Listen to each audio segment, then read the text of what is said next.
Bear Independent Brief, 20 October 2025.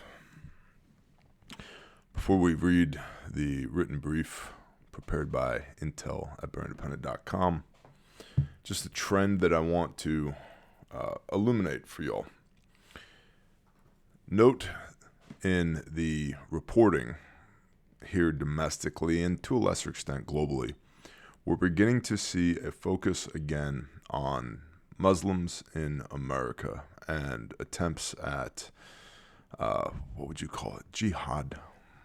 There's another word for the political takeover of a country. In any event, the narrative is beginning to change just a little bit. Now, there are many dangerous Muslims in the United States of America, and I'm sure there's plenty of good ones as well. I'd love to say I know plenty of them. I don't, but whatever. You get the point. The narrative is beginning to shift again. And remember who it is that crafts the narrative and which ethno-religious group has been the talking point here for a while lately, who's been getting noticed a lot lately, and now the narrative is beginning to shift to, hey, those Muslims over there, they're going to kill everybody again, 9/11 2.0, yada, yada, yada. So just track on that. Bear Independent Brief, roughly 7 million air quote people protested what they called Trump's quote authoritarian agenda on Saturday in the No Kings rally, one of the largest single-day nationwide demonstrations in U.S. history. Speaker of the House Mike Johnson labeled the nationwide event as Hate America rallies, and Trump has posted AI videos of himself as a king, one in a fighter jet pouring brown sludge, presumably feces, on the protesters, and another crowning himself and holding up a sword over his head in front of a group of kneeling elected representatives who then bow before him. The White House could go a little bit easier on this AI slop, if I'm being completely honest. Otherwise, the Republican Party has been strangely silent on what marks the third mass mobilization since Trump took office. Now, a lot of this mass mobilization is legitimately the No Kings event organizers literally clearing out old folks' homes. Now, there's a lot of talk about this on the internet, on the webs. Like, it's just a bunch of old people. It's not 7 million old people. And here's what people miss with this. It's easy to dismiss it, going, it's a bunch of geriatrics, man. It's a bunch of blue hairs. The young, wildly liberal people who have dyed their hair blue, and the older people whose hair has turned blue. But what people miss is that large groups of people create the space for small groups of highly motivated individuals to operate inside of. Okay, so am I overly intimidated by these No Kings rallies? No, not even a little bit. Also note that where they tend to take place are major metropolitan areas. So yet again, we go back to contested spaces, which are high population density areas. Out here in the hayfield across from my house, there were no Kings rallies. And then back in the woods, there were no Kings rallies. And that's not a prep or flex. It's just a fact. And so that's part of the mental calculus that people should be engaged in.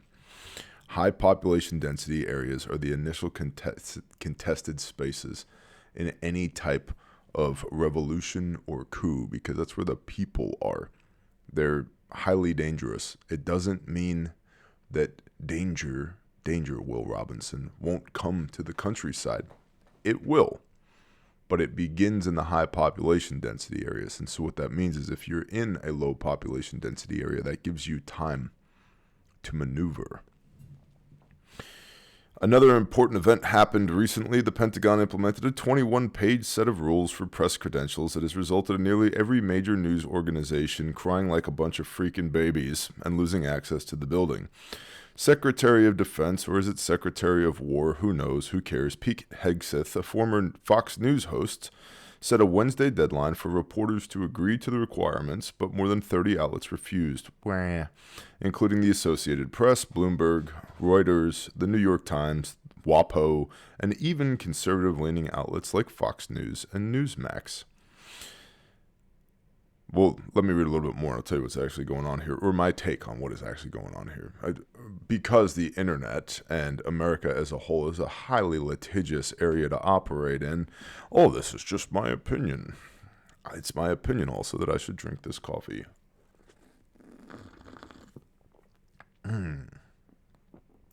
Yes, more of that Nescafe Gold that I ordered a significant amount of, because it's very good. Thank you to the person who told me to get that.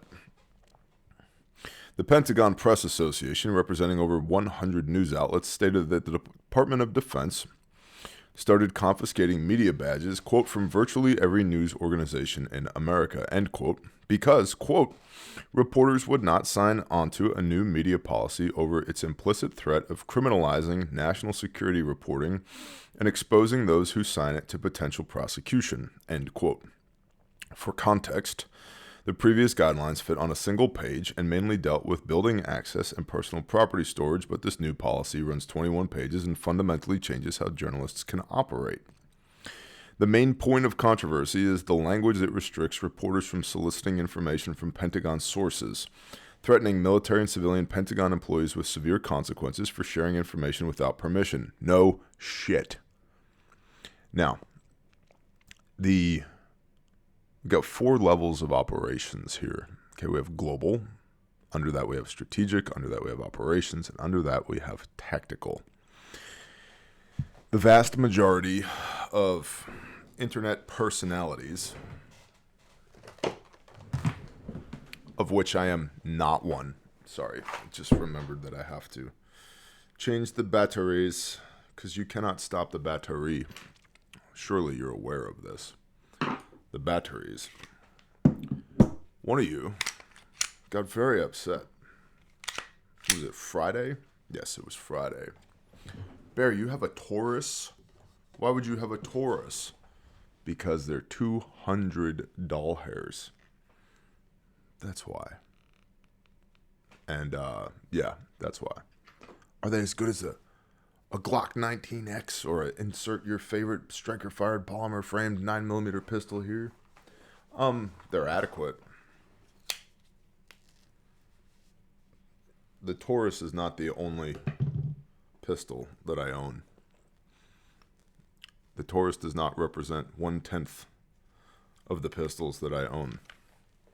So, simmer down, internet. I've been saying this for a hot minute. CR123s in the trash. TLR1 HL. There, you should do that on your own time. Well, bitch, I'm on my own time. So, simmer. Do-do-do-do. Do-do-do-do-do-do.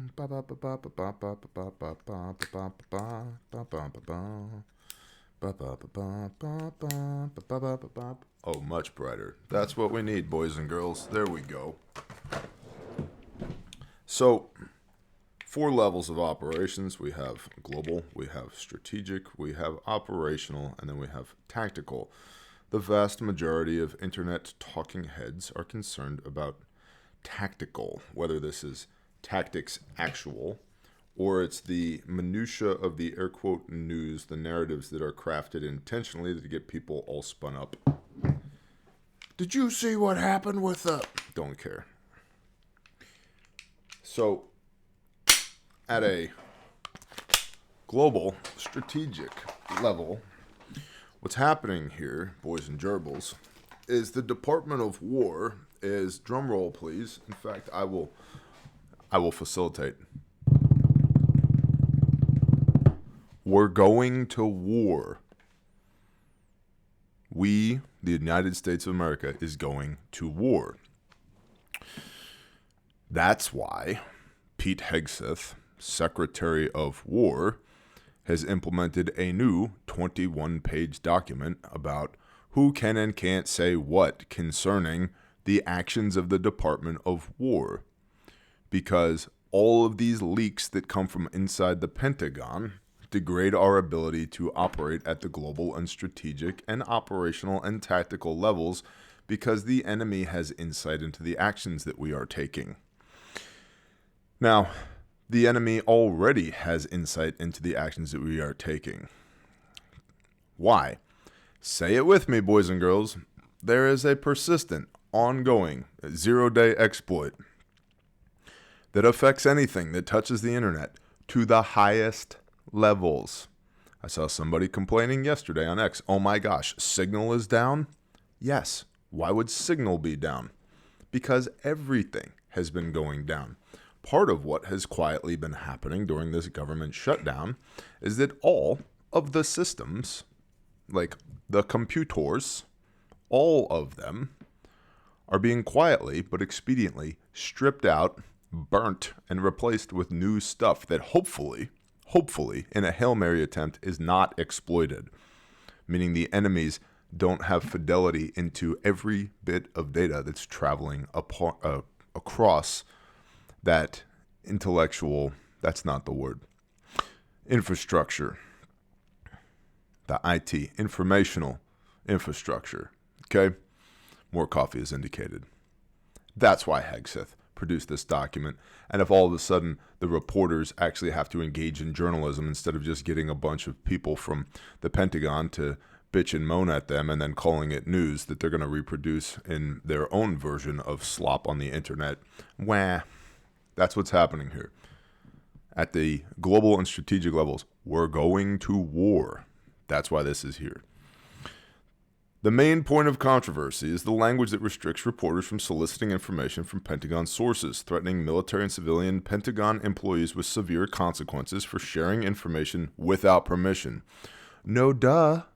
In my companies, we have what's called intellectual property. If you share my intellectual property without my permission, actions will be taken. Simple as that.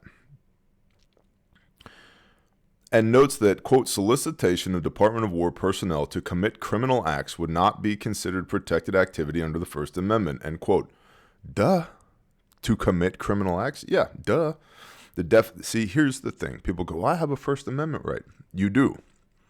You can say and do whatever you want to do, but that does not insulate you from the consequences of your actions. And that manifests itself in all types of organizations, companies, nonprofits, the government.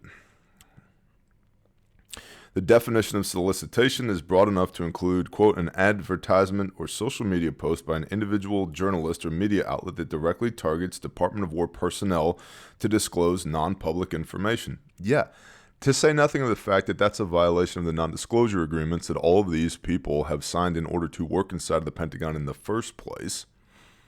So, yeah, this is routine. This is cleaning up the mess, not some overreaching, tyrannical effort to silence people. Shut up. For reporters who routinely use social media to request tips and information, this interferes with standard journalistic practices, which is slop that they need to get better at.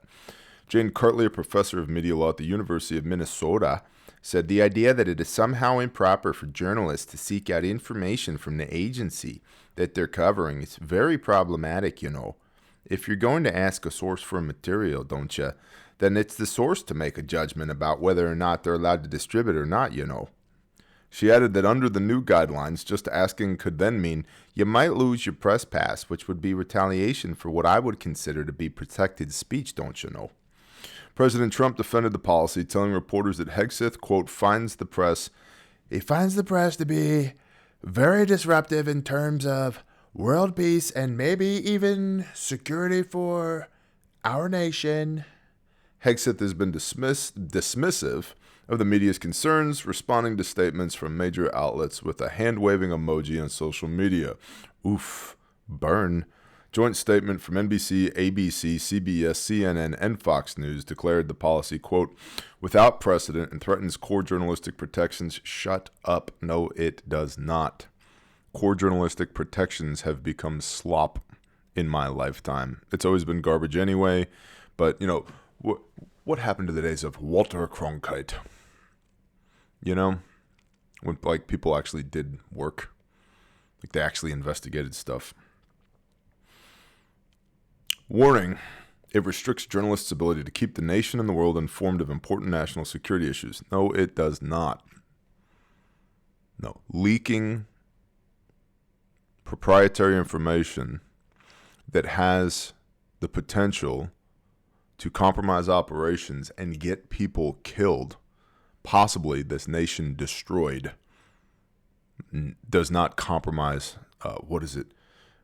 journalistic protections.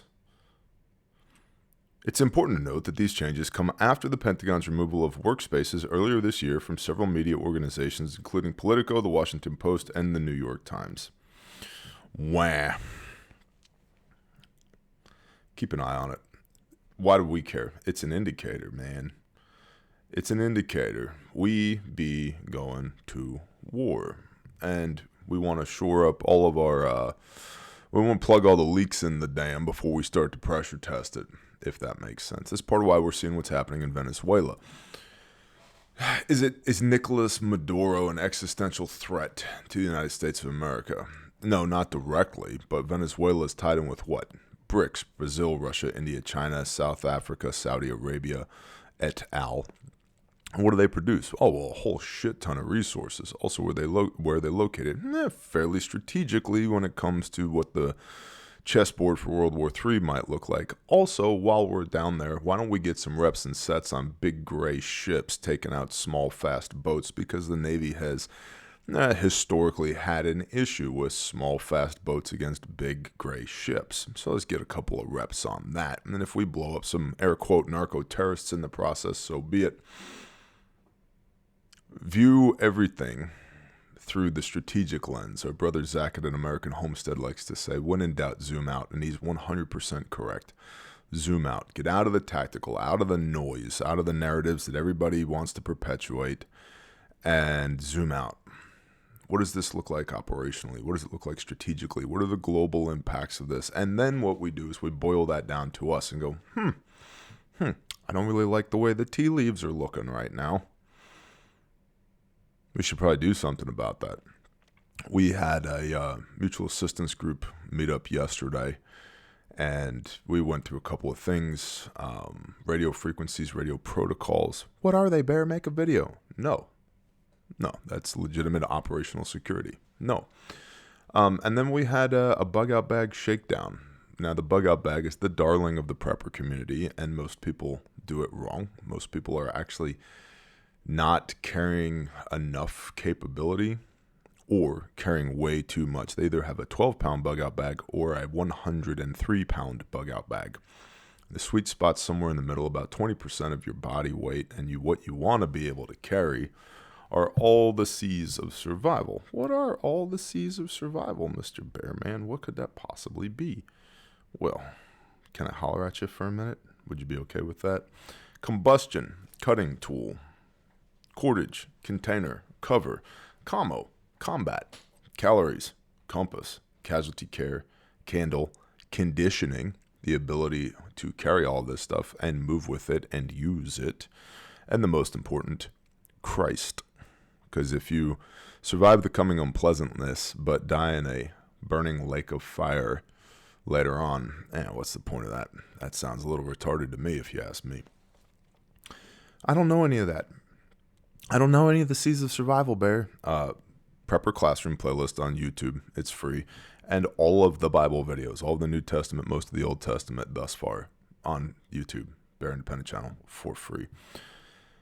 RefugeMedical.com is up to 160 lives saved to date. Praise the Most High.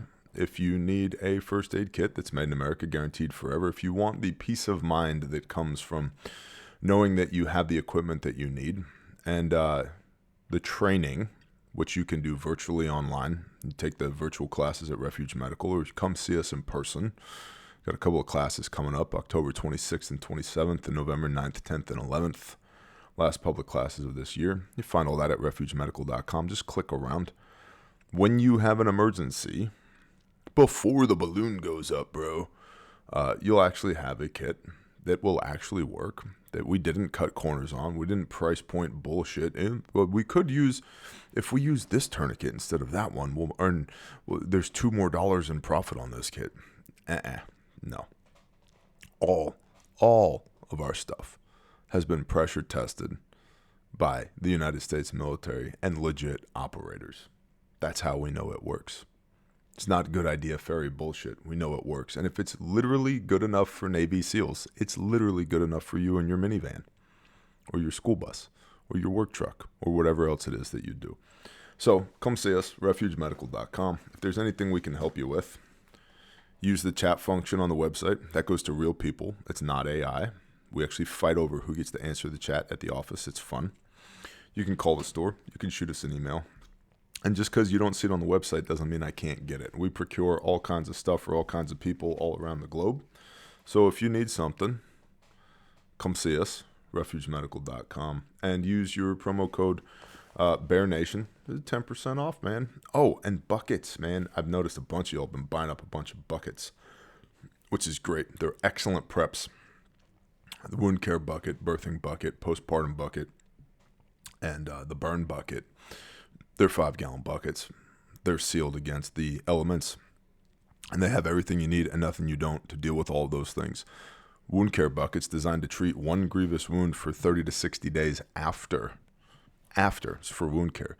Birthing bucket, there's been 6 babies brought into the world thus far just using the stuff that's in the bucket. People want to do home births or whatever. Postpartum buckets for mom after she pushes the baby out. And then the burn bucket is exactly what it sounds like. If you've ever had to treat burns, that's a long,